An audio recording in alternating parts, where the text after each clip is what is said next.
సరైన ఆహారపు అలవాట్లు, నిత్య జీవితంలో పాటించే ఆరోగ్య సూత్రాలు మంచి ఆరోగ్యానికి దోహదపడతాయి. సరైన ఆహారం తీసుకోకపోవడం, ఒత్తిడి తదితర కారణాల వల్ల రక్తపోటు సమస్య వచ్చే అవకాశం ఉంటుంది. రక్తపోటు సమస్య వస్తే ఆ ప్రభావం శరీరంలోని మిగిలిన అవయవాలపై కూడా పడే ప్రమాదం ఉంటుంది. కాబట్టి బీపీని కంట్రోల్లో ఉంచడానికి సరైన జాగ్రత్తలు తీసుకోవాలి. అసలు బీపీ ఎలా వస్తుంది, దాని లక్షణాలు ఎలా ఉంటాయి, బీపీ ఎన్ని రకాలుగా ఉంటుంది, బీపీకి ఎలాంటి చికిత్స తీసుకోవాలి, ఎలాంటి మందులు వాడాలి తదితర అంశాలపై డాక్టర్ గారితో మాట్లాడి వివరాలు అడిగి తెలుసుకుందాం. డాక్టర్ గారు, అధిక రక్తపోటు లక్షణాలు ఎలా ఉంటాయి? సాధారణంగా రక్తపోటు, బీపీ ఉన్న వాళ్ళకి ఎటువంటి లక్షణాలు ఉండవు. కానీ ఇది లోపల శరీరంలోని వివిధ భాగాలను, గుండె, మెదడు, కిడ్నీలు, కళ్ళు, వివిధ భాగాలను సైలెంట్గా నష్టం చేస్తూ ఉంటాయి. అందుకే దీన్ని సైలెంట్ కిల్లర్ అంటారు. అతి కొద్ది మందిలో మాత్రమే తలనొప్పి ద్వారానో లేక ఇతర భాగాలు ఎఫెక్ట్ అయినప్పుడు ఆయా భాగాలకు సంబంధించినటువంటి లక్షణాలు రావడం ద్వారానో మనకు రక్తపోటు ఉందనే సందేహం కలుగుతుంది. సాధారణంగా అయితే రక్తపోటు అనేది ఎటువంటి లక్షణాలు లేని జబ్బుగానే మనం పరిగణించాలి. అందుకని దీన్ని సైలెంట్ కిల్లర్ అంటారు. డాక్టర్ గారు, సాధారణంగా బీపీ ఎంత ఉండాలి? బీపీ శాస్త్ర పరిశోధనల ప్రకారం 120/80 అనేది ఒక సాధారణమైనటువంటి కటాఫ్గా తీసుకుంటాం. కానీ అది 110 నుంచి 140 పై బీపీ అంటే సిస్టోలిక్ బ్లడ్ ప్రెషరు, 60 నుంచి 90 వరకు డయాస్టోలిక్ అంటే కింది బ్లడ్ ప్రెషరు, అలా ఉండటాన్ని కూడా మనం సాధారణ బ్లడ్ ప్రెషర్గానే పరిగణించాలి. కానీ ఇందులో చాలా వ్యత్యాసాలు ఉన్నాయి. సాధారణ ప్రజలకు అంటే వయసు రీత్యా 55 సంవత్సరాల లోపు వాళ్ళకైతేనేమో ఒక రకంగాను, 55-65 సంవత్సరాల పైన వాళ్ళకైతేనేమో ఒక రకంగాను, నార్మల్ ఏది నార్మల్ అనే దానికి వివిధ సంఘాలు అంటే వివిధ శాస్త్రీయపరమైనటువంటి అంశాలతో సూచనలు ఇచ్చేటటువంటి అంతర్జాతీయ సంస్థలు దాంట్లో కొన్ని భేదాభిప్రాయాలు ఉన్నాయి. 55 సంవత్సరాల లోపు మాత్రం 140/90 దాటిన వాళ్ళకి తప్పనిసరిగా మనం రక్తపోటు అనగా అధిక బీపీ ఉందనే మనం పరిగణలోకి తీసుకోవాల్సి ఉంటుంది. పై వయసు వాళ్ళకు మాత్రం 150 కట్ ఆఫ్ కూడా తీసుకోవచ్చు. ఈ బీపీలో అధికం అని చెప్పటానికి ఒక్కసారి చూస్తే మనం చెప్పటం అనేది కరెక్ట్ కాదు.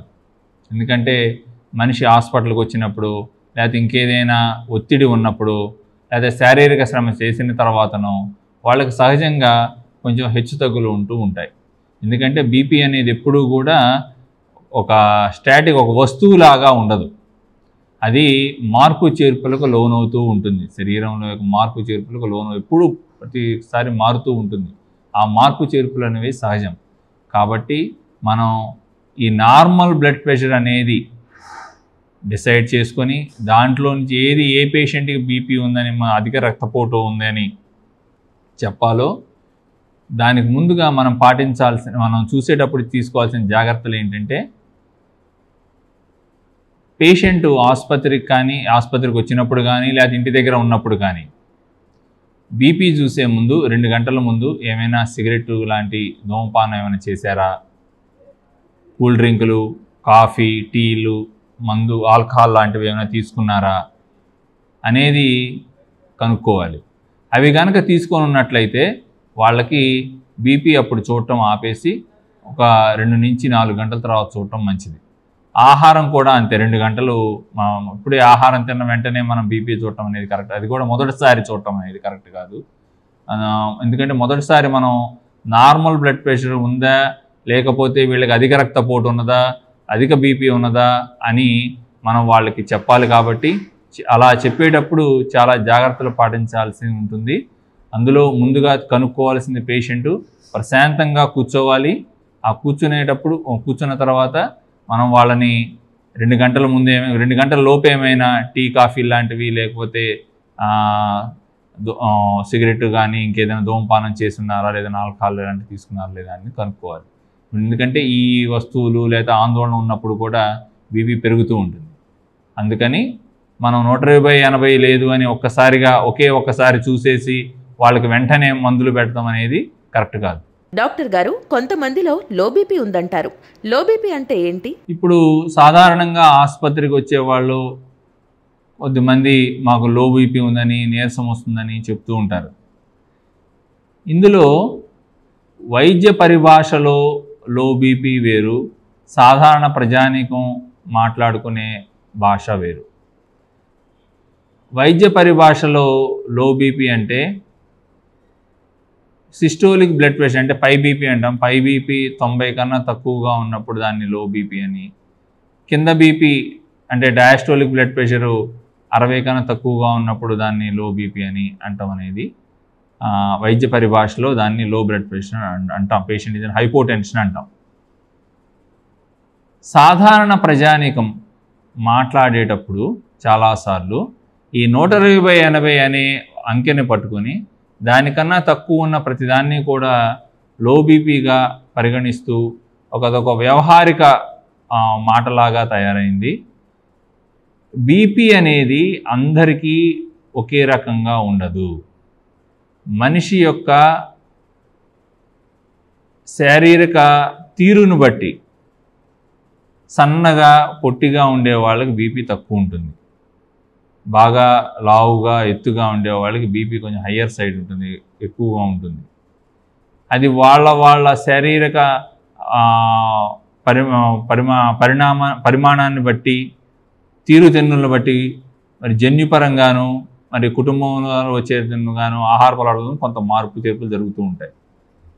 ఏది ఆయా వ్యక్తులకు నార్మల్ అనే దాంట్లో ఎటువంటి లక్షణాలు లేకుండా చక్కగా తిరుగుతూ బీపీ 90 కన్నా తక్కువగా ఉన్నా కూడా దాన్ని మనం లో బీపీగా పరిగణించకూడదు. ఆసుపత్రుల్లో బాగా పేషెంట్ నీరసించి కళ్ళు తిరుగుతూ నీరసంగా ఉండి అలా ఉన్న పేషెంట్ కనుక బీపీ 90/60 కన్నా తక్కువగా ఉంటే అప్పుడు లో బీపీ అనాలి. వాళ్ళకు మాత్రమే మనం సెలైన్ కానీ వేరే చికిత్సలు కానీ చేయాల్సి ఉంటుంది. కారణాలు కనుక్కోవడానికి పరీక్షలు చేయాల్సి ఉంటుంది. రొటీన్గా మనం ఓపీలో చూసే పేషెంట్స్ సన్నగా ఉండేవాళ్ళు, కొంచెం పొట్టిగా ఉండే వాళ్ళకి బీపీ 90/60 కన్నా తక్కువగా ఉన్నప్పుడు మనం ఎటువంటి ఆందోళన చెందాల్సిన అవసరం లేదు. వాళ్ళు కూడా ఎటువంటి భయభ్రాంతులకు లోనవ్వాల్సిన అవసరమూ లేదు. వాళ్ళు చక్కగా అందరిలాగానే తిరుగుతారు. వాళ్ళకి జీవితకాలం వాళ్ళకి ఎటువంటి సమస్యలు ఉండవు. వాళ్ళకు వయసు రీత్యా వస్తే రావచ్చు. కానీ ఈ బీపీ 90 కన్నా తక్కువగా ఉండటం వల్ల జరిగే నష్టాలంటూ ఏమీ ఉండవు ప్రత్యేకంగా. డాక్టర్ గారు, తలనొప్పికి బీపీకి సంబంధం ఉంటుందా?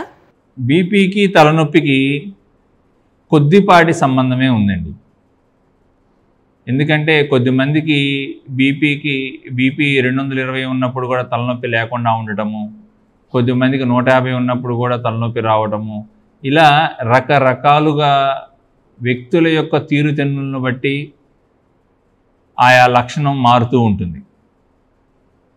సహజంగా తలనొప్పి ఉన్న పేషెంట్ ఆసుపత్రికి వచ్చినప్పుడు తప్పనిసరిగా బీపీ పరీక్ష చేయడం జరుగుతుంది. ఎందుకంటే చేయాలి కూడా.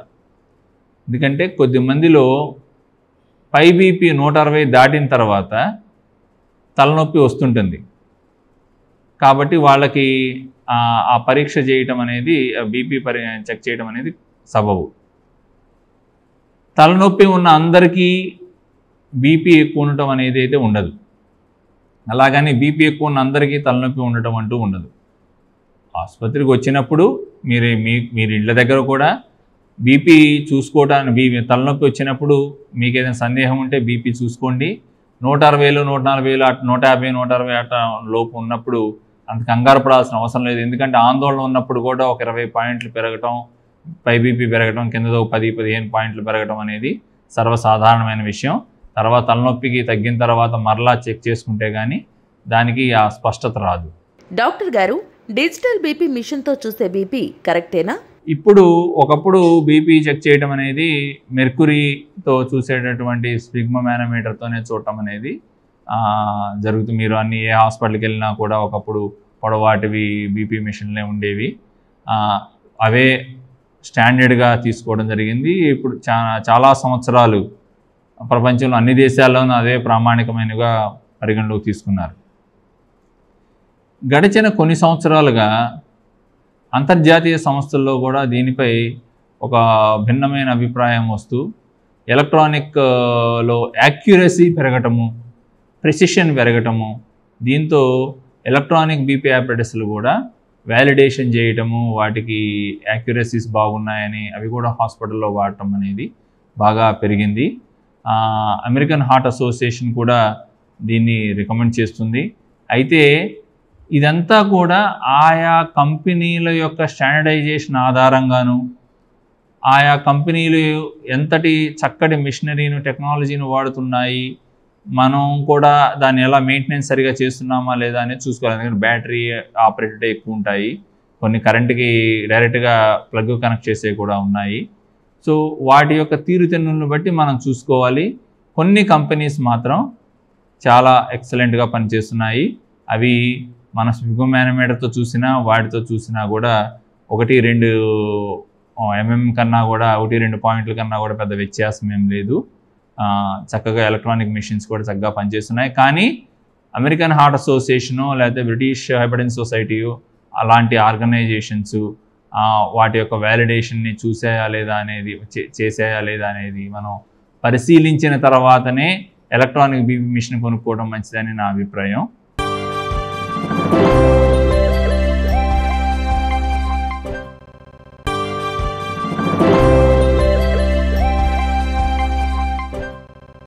డాక్టర్ గారు, బీపీకి కళ్ళవాపుకు సంబంధం ఉంటుందా? సాధారణంగా మనం ముందుగా చెప్పుకున్నట్టుగానే బీపీ అనేది ఎటువంటి లక్షణాలు ఉండనటువంటి వ్యాధి. దీంట్లో ఏదైనా లక్షణాలు వచ్చినాయి అంటే ఖచ్చితంగా శరీరంలోని ఏదో ఒక భాగం దెబ్బతిన్నదనే అర్థం.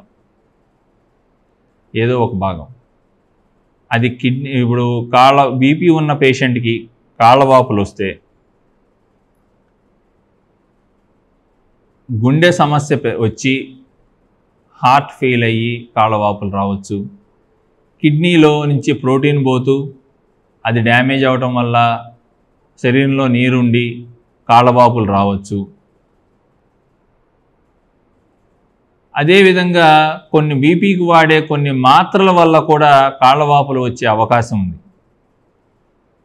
కావున బీపీ ఉన్న అధిక రక్తపోటు ఉన్న ఎవరైనా కాళ్ళవాపులు వచ్చినాయి అంటే తప్పనిసరిగా విధిగా ఆసుపత్రికి వెళ్ళాల్సిందే. డాక్టర్ని కలిసి సూచించినటువంటి పరీక్షలు విధిగా చేయించుకోవాల్సిందే. ఎందుకంటే మనం గుండె కిడ్నీలు ఎలా ఉన్నాయి అనేది ఖచ్చితంగా పరీక్ష చేసుకుంటే కానీ దానికి గల కారణాలు తెలియవు. సో తప్పనిసరిగా అది అలార్మింగ్ సైన్గా పరిగణించాలి. డాక్టర్ గారు, కొంతమందికి సడన్గా విపరీతంగా చెమటలు పడతాయి. దీనికి బీపీకి ఏమైనా సంబంధం ఉంటుందా? బీపీ ఉన్న పేషెంట్లు సడన్గా చెమటలు పట్టడం, మీకు మనం ముందుగానే మాట్లాడుకున్నది ఏంటి, రక్తపోటు బీపీ ఉన్న పేషెంట్స్ సహజంగా ఎటువంటి లక్షణాలు ఉండవు. ఆ లక్షణాలు కనుక ఏదైనా వచ్చినట్లయితే తప్పనిసరిగా శరీరంలోని వివిధ భాగాలు అధిక రక్తపోటు ఉండటం వల్ల ఏర్పడిన దుష్ప్రభావాలతో ఎఫెక్ట్ అయి ఉన్నాయి అనేది మనం గమనించాలి. అదే ఇక్కడ కూడా అధిక రక్తపోటు ఉన్న వాళ్ళకి చిరు చెమటలు పడుతున్నాయంటే అర్థం ఏంటంటే పేషెంట్కి ఖచ్చితంగా గుండెకి సంబంధించిన సమస్య మొదలైందని అర్థం. ముందుగా మనం దానికల్లే ఆలోచించాలి. సో తప్పనిసరిగా ఆసుపత్రికి వెళ్ళాల్సిందే. మనం ఈసీజీ చేయించుకోవాలి. ఈసీజీ చేయించుకొని అందులో ఉన్నటువంటి సమస్యలు ఏమైనా ఉన్నాయా, హార్ట్ అటాక్ లాంటిది ఏమన్నా వస్తుందా, వచ్చిందా ఏంటా అని తెలుసుకొని దాని తగ్గటువంటి చికిత్స తీసుకోవాలి. ఇది ఒక అలార్మింగ్ సైన్. ఇది ఖచ్చితంగా పేషెంట్ బీపీ ఉన్న పేషెంట్ చిరుచెమటలు పడుతున్నా, వచ్చి లేదా నడుస్తున్నప్పుడు ఆయాసం వస్తున్నా, లేదా మాట్లాడుతున్నప్పుడు ఆయాసం వస్తున్నా, చెమటలు ఎక్కువ పడుతున్నా, చెమటలు అంటే నార్మల్గా బయట వేడి వల్ల పట్టే చెమటలు కాదండి ఇవి. వాతావరణం ఎలా ఉన్నా కూడా చుట్టుపక్కల ఎవరికీ చెమటలు పట్టకుండా, లేకపోతే మనకే వాతావరణం నార్మల్గా ఉన్న రోజుల్లో ఉన్నట్టు ఉన్నా ఆ రోజు సడన్గా చెమటలు పట్టినప్పుడు తప్పనిసరిగా మనం వెళ్ళి పరీక్ష చేయించుకోవాల్సిందే. అయితే ఒక్క గుండె సమస్యే కాకుండా షుగరు ఉన్న వాళ్ళకి వస్తుంది, కొన్నిసార్లు ఒట్టిగా ఆందోళన పడే వాళ్ళకు కూడా ఇలాంటివి వస్తాయి. కానీ మిగతా కారణాలన్నీ ఏవైనా కొన్ని అత్యవసరంగా ఆసుపత్రికి వెళ్ళాల్సిన కారణం కాకపోవచ్చు. కానీ బీపీ ఉన్న పేషెంట్కి మాత్రం మొదటిసారి చెమటలు పడటం ఎట్లాంటి లక్షణాలు కనుక వస్తే తప్పనిసరిగా ఆసుపత్రికి వెళ్ళాల్సిందే. గుండెకి సంబంధించిన పరీక్షలు చేయించుకోవాల్సిందే.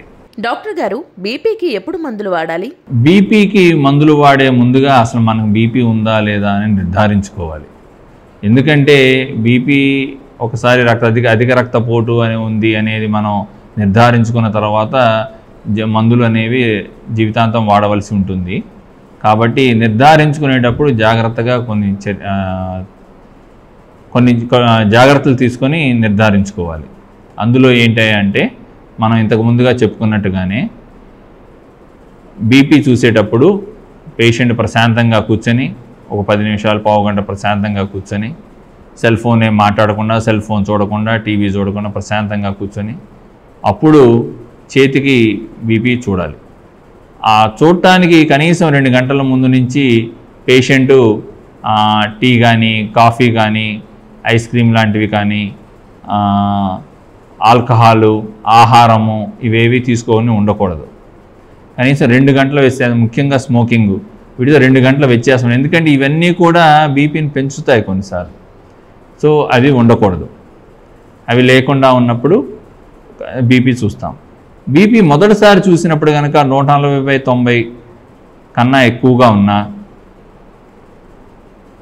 ఉంటే మనం మరలా ఒక వారం రోజుల తర్వాత మరలా రమ్మని పేషెంట్ని మరలా చెక్ చేయాలి. ఇలా ఒక 3 పర్యాయాలు చెక్ చేసుకున్నప్పుడు కనీసం 2 పర్యాయాలు కనుక 140/90 కనుక ఎక్కువ ఉంటే ఆ పేషెంట్కి అధిక రక్తపోటు ఉందని మనం నిర్ధారించుకోవచ్చు. లేదా మొదటిసారి చూసినప్పుడే మనకు 140, 190, 200 అట్లా ఉంది, పై బీపీ ఉన్నదనుకోండి, అప్పుడు మనం ఏం చేయాలంటే పేషెంట్ని కామ్గా అక్కడే కూర్చోమని చెప్పి మిగతా శరీర భాగాలకు సంబంధించినటువంటి పరీక్షలు చేసి 4 గంటల లోపు మరలా ఇంకొకసారి చెక్ చేసుకోవాలి. పేషెంట్ ప్రశాంతంగా ఉండాలి, హడావుడి పడకూడదు. హడావుడి పడితే మళ్ళీ ఇంకా పెరుగుతుంది. సో ప్రశాంతంగా కూర్చోబెట్టి మీకు ఏం అవ్వలేదు, బాగానే ఉన్నారు, ప్రశాంతంగా కూర్చొని మరలా మన 4 గంటల లోపు 4 గంటలకల్లా మళ్ళీ ఇంకొకసారి పరీక్ష చేస్తే అప్పుడు కూడా కనుక ఇలానే ఉంటే ఖచ్చితంగా అప్పుడు అదే రోజు మనం మాత్రలు మొదలు పెట్టాలి. అంటే మాత్రలు ఎప్పుడు మొదలు పెట్టాలి అనే దాంట్లో బీపీ యొక్క రీడింగ్స్ 180 పైన ఉంటేనేమో అదే రోజు మొదలు పెట్టాల్సి ఉంటుంది. 140 నుంచి 170, 180 లోపు ఉంటేనేమో మనం ఇంత పైన చెప్పినట్టుగా ఒక 3 సార్లు వివిధ సమయాల్లో చెక్ చేసుకొని ఒక వారం 10 రోజులు చూసుకొని 3 సార్లు కనుక ఎక్కువగా ఉంటే, కనీసం 2 సార్లు కనుక ఎక్కువగా 140/90 కన్నా ఎక్కువగా ఉంటే తప్పనిసరిగా మందులు వాడాలి. ఇది మందులు వాడటానికి ముందు మనం కొన్ని పరీక్షలు చేయించుకోవాలి. ఏంటి ఆ పరీక్షలు అంటే, ఈ పేషెంట్ వయసు ఆధారంగా బీపీ కనుక వచ్చినట్లయితే కిడ్నీలు ఎలా ఉన్నాయి, గుండె ఎలా ఉంది,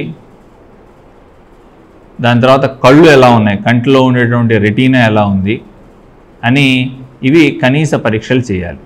దీంతోపాటు సోడియము, పొటాషియం లాంటి ఉప్పు కణాలు ఎలా ఉన్నాయి అవి కూడా మనం పరీక్ష చేసుకోవాల్సి ఉంటుంది.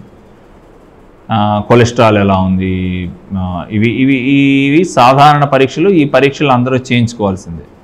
ఈ పరీక్షలు చేయించుకొని దానికి తగ్గట్టుగా మనం ఇది వయసు రీత్యా వచ్చినటువంటి బీపీనా లేక వేరే హార్మోన్లో సమస్య వల్ల లేదా ఇతర సమస్యల వల్ల ఏమైనా వచ్చిన బీపీనా అనేది మనం అందులోని తేడాలను గమనించుకొని దానికి తగ్గట్టుగా చికిత్స చేసుకోవాల్సిన అవసరం ఉంటుంది. డాక్టర్ గారు, బీపీకి శాశ్వతంగా మందులు వాడాలా? బీపీ వచ్చిన తర్వాత దాన్ని నార్మల్ చేయటంలో, దాన్ని సాధారణ స్థితికి తీసుకురావడంలో కొంతమేర ఆహారపు అలవాట్లు, వ్యాయామము, ధ్యానము పనిచేస్తాయి. కానీ సక్సెస్ రేట్ ఎప్పుడూ కూడా 10-20% ఉంటుంది. ముఖ్యంగా స్మోకింగ్ మానేయటము లాంటివి తప్పనిసరిగా చేయాల్సి ఉంటుంది. అయితే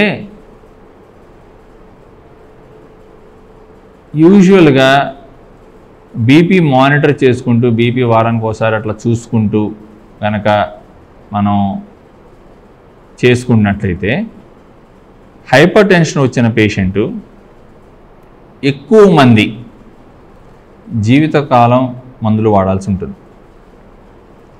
కొద్దిమంది ఆహారపు అలవాట్ల ద్వారా, వ్యాయామం ద్వారా, స్మోకింగ్ లాంటివి మానేయటం ద్వారా, ధ్యానం చేయటం ద్వారా కొంతమేర బీపీని తగ్గించవచ్చు.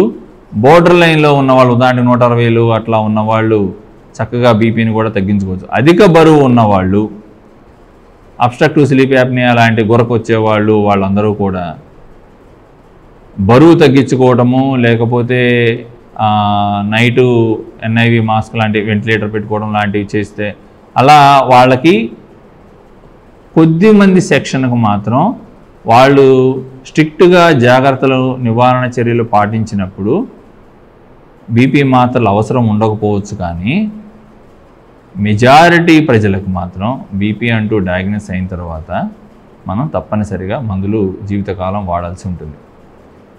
ఆహారపు నియమాలతో చేసేవాళ్ళు ఉప్పు, ఎందుకంటే ఉప్పు ఇప్పుడు ఇందులో వివిధ వైజ్ఞానిక సంస్థలు వివిధ రకాలుగా వాళ్ళ సజెషన్స్ ఉన్నాయి. కానీ అందరూ ఒప్పుకునేదైతే మాత్రం ఉప్పు 6 గ్రాములకు మించి వద్దు. బీపీ డయాగ్నోస్ అయిన వాళ్ళు, బీపీ అనే అధిక రక్తపోటు ఉందని నిర్ధారించిన వాళ్ళు ఒక 6 గ్రాములకు రోజుకి 6 గ్రాములకు మించి. ఎందుకంటే ఇప్పుడు అమెజాన్లో ఉప్పు 1 గ్రామ్ ప్యాకెట్లు కూడా అమ్ముతున్నారు. మనం ఎట్లా కొలవాలి, 1 గ్రామ్ అంటే ఎంత అని, అంతకుముందు చిటికెడు పడితే ఎంత అని, అలా అని రకరకాలు చెప్పేవాళ్ళం. ఎందుకంటే అందరూ ఈ వేళ్ళు ఒకే రకంగా ఉండవు కాబట్టి ఎక్కువ వస్తుంది. ఉప్పుకి దానికి కొలత సరిగా ఉండదు. అదే ఇప్పుడు అమెజాన్లో మనకి 1 గ్రామ్ ప్యాకెట్లు కూడా దొరుకుతున్నాయి ఉప్పువి. మనం వరుసగా ఒక 4-5 నెలలు వాడామనుకోండి, మనకు కూడా అర్థమైపోతుంది అసలు మనం ఏది 1 గ్రామ్ అంటే ఎంత ఉంటుంది, 5 గ్రాములు అంటే ఎంత అనేది మన కళ్ళకి, ఇంట్లో వంట చేసే ఆడవాళ్ళకి అందరికీ అలవాటు అయిపోతుంది. కాబట్టి కరెక్ట్గా డాక్టర్ సూచించిన విధంగా రోజుకి 6 గ్రాములకి రిస్ట్రిక్ట్ చేయగలుగుతారు. నిజంగా ఎవరైనా మందులు వాడకుండా నేను కంట్రోల్ చేసుకోగలను, కంట్రోల్ చేయాలి అని అనుకున్నట్లయితే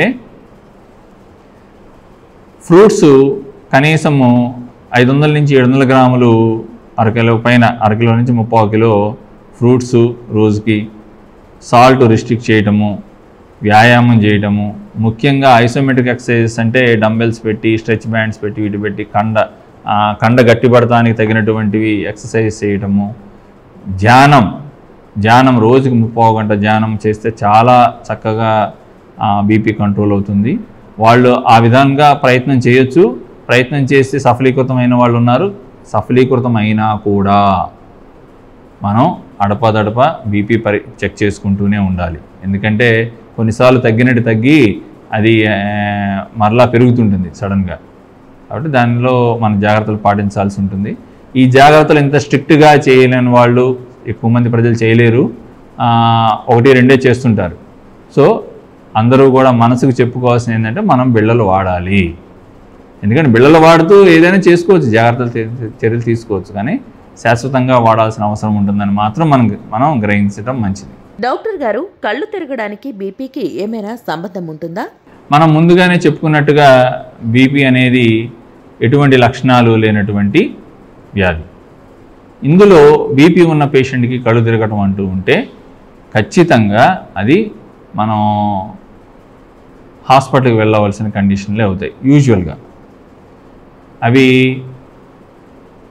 ఒకటి, గుండె ఏదైనా సమస్య వచ్చి, గుండె తుడుపులో మార్పు వచ్చి, అంటే గుండె కొట్టుకునే తీరుతెన్నుల్లో మార్పు వచ్చి కళ్ళు తిరగవచ్చు ఒకటి, లేదా బ్రెయిన్ ఎఫెక్ట్ అయ్యి కళ్ళు తిరగవచ్చు. కాబట్టి బీపీ ఉన్న వాళ్ళకి కళ్ళు తిరుగుతున్నాయంటే అధిక రక్తపోటు వలన గుండె అయినా ప్రభావితం కావాలి, లేదా బ్రెయిన్ అయినా ప్రభావితం అయి ఉండాలి. సో అధిక రక్తపోటు ఉండి కళ్ళు తిరుగుతున్నాయంటే ఖచ్చితంగా మనం డాక్టర్ దగ్గరికి వెళ్ళాల్సిందే, పరీక్ష చేయాల్సిందే. మనం వివిధ రకాల పరీక్షలు కూడా బ్రెయిన్కి, గుండెకి అన్నిటికీ కూడా పరీక్షలు చేయాల్సిన అవసరం ఉంటుంది.